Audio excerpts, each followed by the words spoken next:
Je suis l'épouse cosmique du Fils du Christ et je suis donc la fille du Christ.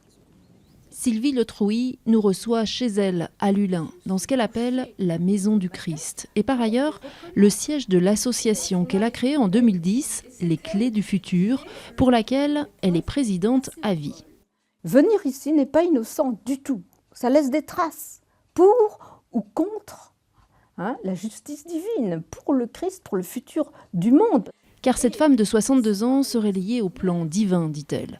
Plan qu'elle soumet aux membres de l'association. Certains, aujourd'hui, sont à l'écart. 3 plaintes ont été déposées par des familles contre cette fille de Jésus qui n'hésitait pas à pratiquer le chantage avec des personnes fragiles et vulnérables. L'une d'entre elles aurait alerté sa famille en allant jusqu'à la tentative de suicide.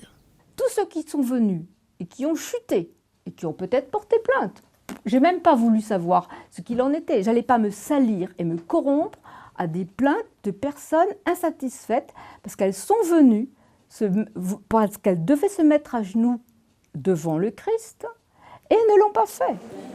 Dans la salle d'audience ce matin, pas d'avocat ni de partie civile, encore moins de fille du Christ, qui ne répond qu'à une seule loi, la loi divine. Ce qui paraît particulier, c'est que c'est un peu une réminiscence de l'OTS en fait, de l'ordre du temple solaire, puisque cette personne était directement liée à des personnes qui ont survécu donc aux différents décès des membres de l'OTS et qu'elle était manifestement financée par d'anciens membres de l'OTS.